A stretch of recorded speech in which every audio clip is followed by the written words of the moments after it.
Hey, do you know this feeling when you are really wanting to get something from somebody? Like, you want them to do a certain behavior, or like your children, you're really desperate for them to do their homework, so you feel more at peace.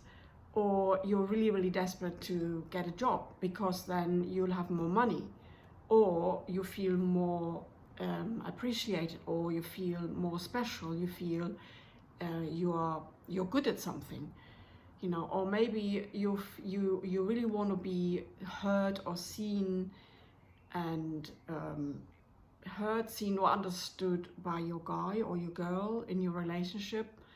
So again, so that you feel loved. And and this really feels quite desperate. You want it so much. It's not just a little one, oh, it would be good if, but you're spending a lot of effort and a lot of energy on that.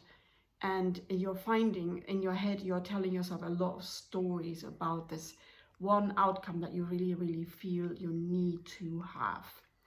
If this is you, this video is for you.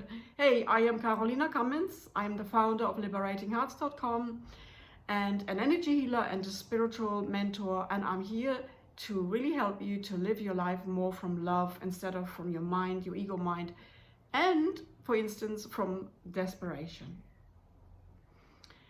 So whatever scenario you are having that is to do with desperation, I mean emotional desperation, not actually something physical, right?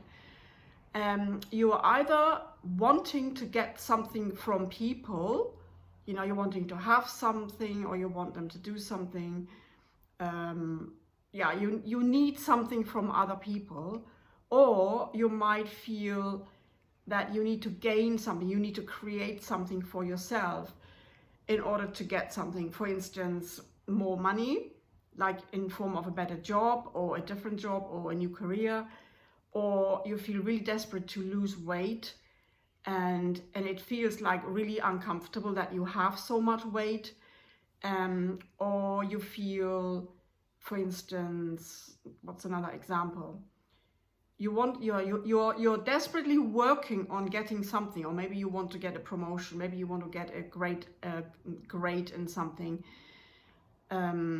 Maybe you just want to get more friends, and you're maybe playing a role, you're not being yourself to get friends.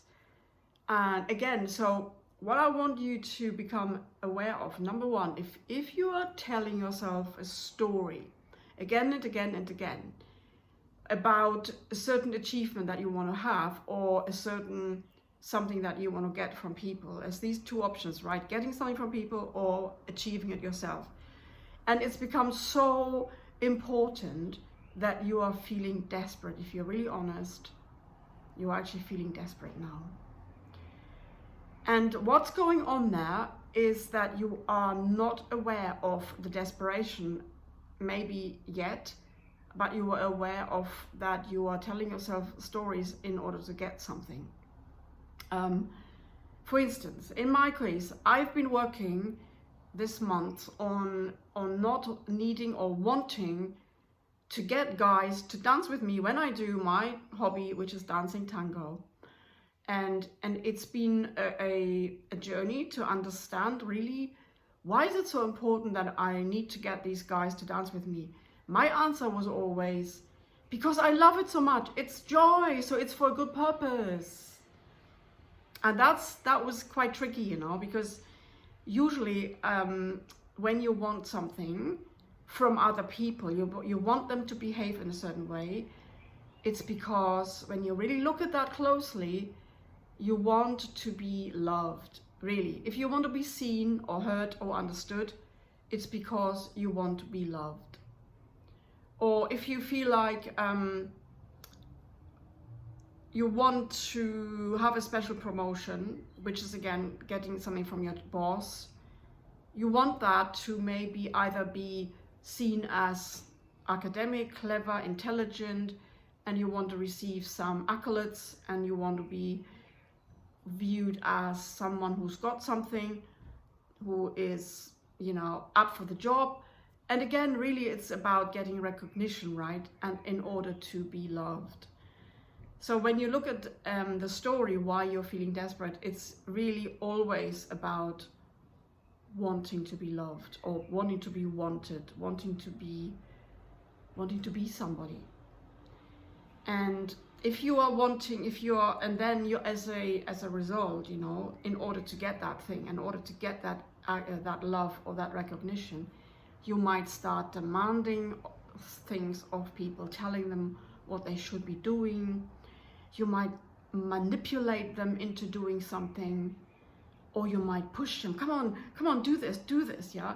In a very subtle way. It doesn't have to be drastic, but even if you keep asking someone 3 times, or if you keep suggesting certain things, you know, that they don't really want to do, and they haven't said they want to do that. It's so subtle sometimes that you don't notice that you are actually manipulating this person or pushing that person so that you can get what you want. And it's not what the other person wants at all. So you're completely coming from the little me, the ego self, who needs to have this need met, who's so desperate, you know, she needs to have this need met. And therefore, she's pushing, she's manipulating, she's controlling. She maybe is applying fear, slightly, you know, and towards other people. And we tell ourselves a story about that, like, yeah, but it's because I need this and that. Yeah, but it's because of la la la la la. And there is always a reason for why we are doing it. So the mind is very clever.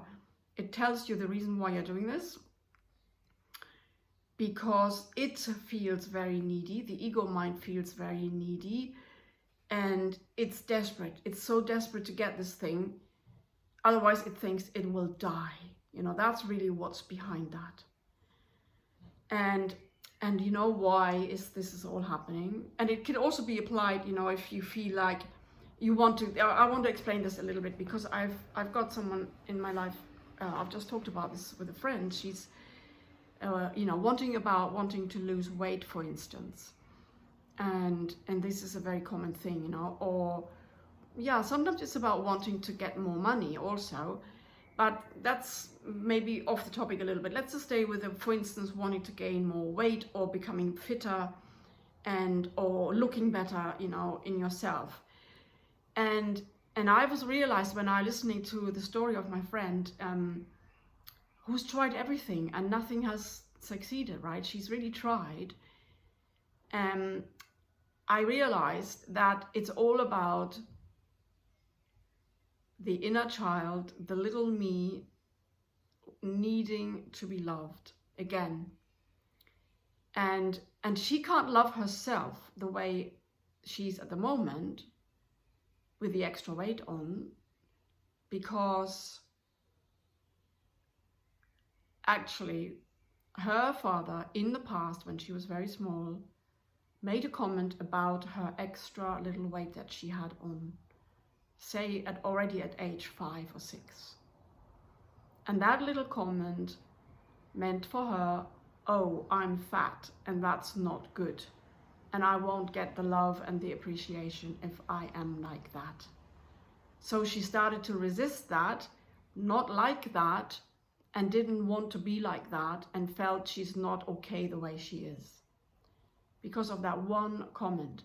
But the one comment came from her father, who is like, you know, is like a God figure, right? When we are children, we believe everything our parents tell us. It's absolute, written in stone, what they say, absolutely true. We don't question it. We can't, because we haven't got our intellectual mind developed yet. That happens from age 7 onwards. So we are like sponges, and we just take it on as gospel. And then we've got that for the rest of our lives, until or unless we are actually questioning. We start, first of all, uncovering the real reason, because my friend is not aware yet why she's doing that. When I said to her, how about loving yourself as you are? No, I'm not doing that. I'm not doing that. That's not a possibility. And that's when I realized that's where it's coming from, you know. It's because she was told this is not okay. It's not a possibility. It can't be a possibility. Impossible. So she could never get any further, or out of this self-made prison, really, until she looks at the inner child. What does the inner child think? What does the inner child believe? What's the feeling of the inner child? You know, what's she holding on to? She might feel really pained by it, and she might feel shame about it, yeah. And that low emotion is going to create a whole scenario in her life. It has become a big thing, and because she's tried it so often, many different ways of losing weight, and nothing is working, and there is a big desperation now. And because she feels if she can't get there, she might not get a relationship, and also, but the main thing is that she won't get love. As long as she's got this weight on, she won't get love. Not from herself. She's not able to love herself, nor from anybody else. So there's a big desperation there. Only from the ego mind, though. Because the ego mind is actually experiencing itself as a separate unit. It's a bit like the drop in the ocean. You could say that's a separate unit. And if the drop in the ocean believes that it's separate, it would kind of create an imaginative wall around itself, and it would long for love all the time. And the ocean around it, it's the love it's longing for. But only because it's perceiving itself as separate, it doesn't have access to the love that it wants. And it's actually part of the love already that it wants. This perception that I need love from other people is what keeps her separate from her own love. Does that make sense? Please do ask any questions, and if you like to share any scenarios that you have that create this desperation in you, let me know if you like to share. You can also email me privately if you want to share. I'd love to help you. So I just want to invite you to become aware of when you are running after something or pushing, manipulating, controlling, or if you're desperate about achieving a certain outcome, then you can be absolutely sure that your inner child is having an unresolved emotion that nobody's ever listened to, that nobody even knows about, because she hasn't had the opportunity to share it with you. And you, the adult, is now the parent, and you, the adult, needs to listen to her and really find out how come she's feeling so desperate about losing weight, for instance. And for my case, why am I so desperate to get these guys to dance with me? And I realized, yeah, but it is only because I want to have more joy and I want to feel fulfilled and satisfied when I go dancing. But I will not get that result of feeling fulfilled if I'm coming from desperation. And so I was kind of fighting for this result, making it happen in my mind with my emotion maybe. But instead, I need to just relax and trust that my desire is going to be met naturally. Because if I stay in the desire, I would stay in my heart. I would say, oh, I'd love to dance. And I'm completely fine with whatever happens. This is where we need to come from in order to actually get and gain what we want to have. It's never possible to achieve anything from desperation. We are basically cutting ourselves off from the divine supply, from the universal supply that is present there already. But when we are desperate, we are saying, I don't have it desperately with lots of emotion. And you're actually putting a wall around yourself to receive that, because the desperation is a strong emotion. And the emotion is the fuel that's creating our reality. So the answer is always to come back to letting it all go, to realizing I can't get it from there, from that desperation. And all I can do is to really let it go. And that's not easy at first, and that takes a journey, but it's a journey worth traveling.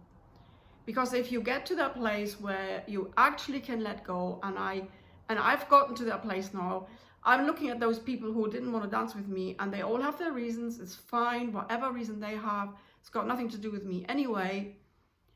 And I let them be.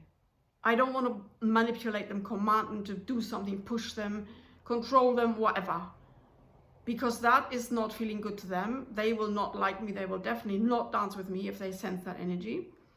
And I won't get anything out of that at all, you know. So I can only let go and trust that when I'm coming from, oh, this is so nice, I love the dances I already have, I really enjoy that, thank you, I appreciate that, and focus on that, focus on how nice it is when I am able to dance. And if I'm not, then that's fine, okay. So it's coming from peace. It's coming from the state of, I've already got that what I want. I don't need it. Because we never need anything. See, if that little bubble or that little droplet in the ocean is now bursting its walls and is saying, I'm no longer separate, I want to be one with the whole ocean, and I want to be swimming in that infinite love that I am, then you are immediately. It's that decision that you need to take. And then you're back in the peace, in the love, and in the joy that is naturally present. Let me know if that makes sense. It is a mental process that you might have to do in order to get to that inside. And I want to invite you to actually go on that inner journey. To really observe yourself when you are desperate, when you're pushing, when you're commanding or manipulating. Why are you doing that, you know? Really kind of questioning yourself, your own behavior. Because if it feels uncomfortable to you, it will feel uncomfortable to others. And if you're pushing, you're certainly not coming from love or peace or joy, because love or peace or joy never does anything. It just sits in that stillness because it already has all and everything it wants and desires. Okay, let me know if this was helpful, and if you want to hear more tips and processes, tools that I have to share with you, I love to share with you on this channel, which is all about living life from love instead of the ego mind or the conscious mind that always is after something, and it's an endless story of getting and doing and never feeling at peace. I want to help you to come back to your own love, where you're just you are enjoying, you're being present, and you're in this now moment, and all is already there that you think you need. You don't even have to think, because that's kind of doing as well. Okay, so let me know if you liked it, you know, give me a thumbs up, and subscribe to the channel if you want to live your life from love as well, and feel a lot more at peace and enjoy. Bye for now, until next time.